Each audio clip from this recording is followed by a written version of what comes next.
Hi, it's been a while. I kind of, I don't know, dropped the mic. I um I wasn't getting a lot of views and a lot of I don't know, I guess it takes time. I have sons, and they have YouTube channels and they're all so successful at it. I mean, really, really, really successful. And they told me, "Ma, you got to be consistent." So I started to give this another try. And so here I am again. What can I say? How am I doing? Weight loss is slowing down. I've lost about 26, maybe 28 pounds. By now, I'm on the compounds of the Ozempic, and I feel okay. I feel fine. I do get cold, I get tired, and I get nauseous. That's about it. But it comes and goes. I feel very cold on the injection, very cold all the time. That really does bother me. The nausea comes and goes. Am I eating less? Yes, but the weight loss really isn't happening as much anymore.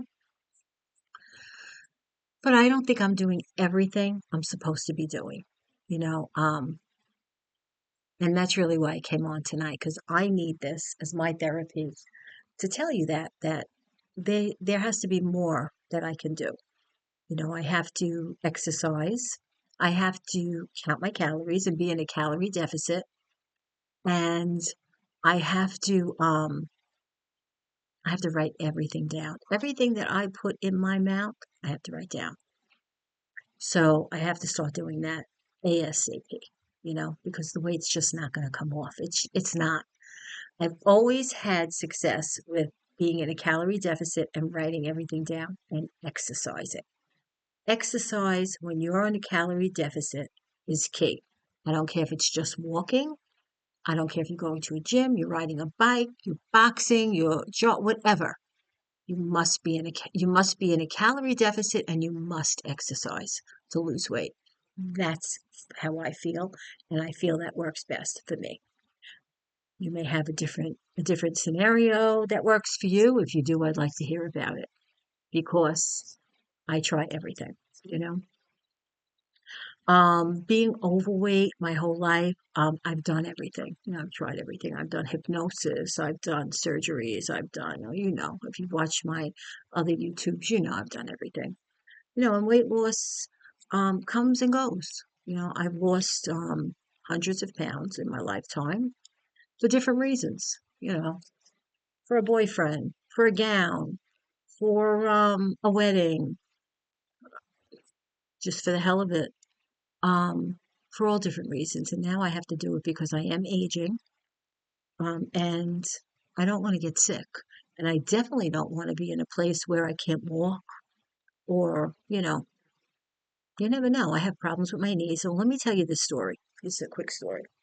So I have an issue with my knee. So last year I went to the orthopedic just to get a checkup and to get some shots because I was going to Italy and I knew there were going to be a lot of walking in Italy. So I go get shots. So what he did for me was the PRP, which is when they take your plasma and they inject it back into your knee. Worked beautifully. At that time, they took x-rays. My doctor never mentioned anything to me about the x-rays at that time, right? So I go back this week because my knee's starting to hurt me. So it's almost a year that the PRP was fine. But my knee was starting to bother me. I tripped, and I was coming up the steps and I tripped, and I think I like twisted it. And I have an old injury from when I was in the gym years ago. I tore my meniscus. Okay. So that, you could tear it again and again and again. It just happens. You could just move the wrong way, tear your meniscus. So I go to the doctor last week and he comes in and he says, well, to tell you the truth, I looked at your x-ray. I said, then what x-ray? I didn't take an x-ray. Oh, from last year. I said, okay. And you're a hair away from bone on bone. So I said, you never looked at my x-ray last year because you never told me this. So he says, yeah, yeah, well, we looked at it now and there's really nothing more we could do for you as far as shots because you did the PRP, you did the gel shots. I said, I did the gel shots 12 years ago when I tore my meniscus in the gym. I didn't do the gel shots recently. And the PRP I just did, yeah, last year and it worked. I was a whole year without pain. So well, you're really, you're just about bone on bone, and there's nothing more we could do except surgery. Except surgery. You're looking at an x-ray from last year and you're telling me I need surgery? I have had it with the medical field because I'm going to go with that. I'm going to say, oh, okay, no problem. Let's have surgery. You didn't take a test this time. You didn't tell me I need an MRI. You didn't, and you think I'm just going to say, okay, let's have surgery. So I said to him, I don't understand where this is coming from. You never told me I'm bone on bone. And it doesn't even hurt me in my knee. It hurts me like almost a little bit down my leg into like a media part of my calf. Um, it's like a tendon that I pulled back in the gym and it flares up. That's what it is. It's not my knee. My knees don't hurt me. Okay. My knees don't make noise. They don't click. They don't swell. My knees are okay. It's below my knee. So anyway, make a long story short, he gave me a cortisone shot. And he said, make an appointment with the surgeon because you have to be a certain BMI to have knee surgery. So I said, oh, he says, so we might want to put you on some of the new medications that are out there. I said, I'm on it. I lost like 28 pounds, whatever. He says, oh, that's great. Well, you're going to probably have to lose 60, 70 more before you could have surgery. And until then, there's nothing we could do for you. So I said, so what you're telling me is people who are fat or obese or whatever, they have a bad knee, you can't help them? Yeah, well, surgeons are reluctant to operate on people who don't have a certain BMI. I said, what if it was an emergency? What do we die? Because we're not a certain BMI? I mean, I never heard of such a thing. Have you? So anyway, I come home. I was flipping out. I called my husband right away from the car. I said, "You're not gonna believe this." He said, "Where'd you get that from?" My husband's had it with orthopedics too, because he has his own issues, and he's like, "It's all about money." He said, "Well, you know what? If you go to physical therapy for like 3 times a week, it's $30 a time, so it's $90 a week. You do that for about 8 weeks. You might get some relief." And then, we could talk about other options, until you're fit for surgery. I said, thanks, doc. And I left. I'm not going for physical therapy because I'm not spending $90 a week um, to do nothing. The bands, they give you the bands to do. I know all the exercises, they don't work. It's a money making scheme. I believe that doctors, good doctors, are very few today, whether it's orthopedic or any kind. I mean, unless you have something serious. I live on Staten Island, and Staten Island is not known to have the best medical care. I have to tell you the truth.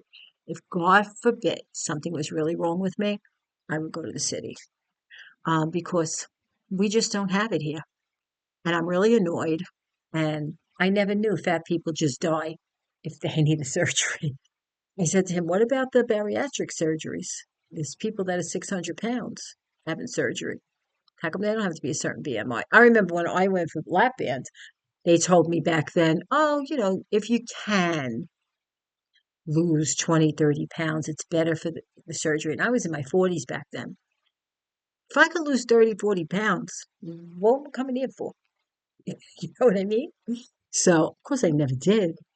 I couldn't. If it was that easy to lose 30, 40 pounds, I would just keep going and lose the weight myself. Anyway, that's my story. So I don't have a lot of faith in the medical field anymore. I really don't. And I think that you have to get a lot of opinion. So if my knee keeps on hurting me, I'm just going to go to a doctor in the city and have the proper x-rays, new x-rays, MRI, and just get another opinion because there has to be more options. You can't tell me because I'm fat, I can't have surgery. I mean, you just can't tell me that. I'm sorry. I'm not going for it. Anyway, you believe that? It's crazy what goes on. I'm telling you, I have so many stories about things just because I am overweight. I just don't want this video to go too long. But I did want to talk about workplace, not sexual harassment, um, workplace, fat shaming. That's happened to me numerous times. And I think that's what my next video is going to be about because I just wanted to tell you guys I am back and I'm going to really try to get out video a week. I just don't want them to be too long and I don't want to bore you. But if you want to contact me for any reason at all to talk about, maybe you're an orthopedic, and you want to say to me, hey, come see me. I can help you. You don't have to lose 1,000,000 pounds. I can get you pain free. That's great. Email me. Um, I wish I knew my email address. Liz Feinstein at Weighty Issues. I think that's what it is, but I'm not 100% sure because I always forget. But you could do Lizetta, which is Lizetta 1962 at AOL.com. And just put in the subject line what you want to discuss, or if you have any tips or any questions at all for me. So I'm going to continue on the path with the injections. I'm going to try to incorporate some exercise. Just want to show you what's around my house. My husband loves jelly beans, so these are Starbursts. Okay, whole thing, and these are just regular, good old fashioned. My hands are in them. I know my kids are going to say, "Oh, she put her hands in there. Now we can't eat them." They drive me crazy. They don't live here though, so too bad. They don't have to eat them. One of these, if I put this in my mouth, I'd be completely nauseous from the shot. That's one thing about the Ozempic compound, or maybe the regular, Ozempic, Wegovy. You cannot eat anything sweet. You get very, very nauseous. I guess that's a good thing. Anyway, I hope you watch this video. Give me some tips. How can I make it more interesting without removing my clothes? Everybody's like, oh, you have to do, go risque, do this, do that. I'm not that. Anyway, let me know what I could do to make these videos more interesting. And I hope you watch them. I hope you like them. I hope you subscribe. I hope you send me a message, all of that. Have a great, great night and welcome back. This is Weighty Issues. I'm Liz Feinstein. Have a great night. Bye.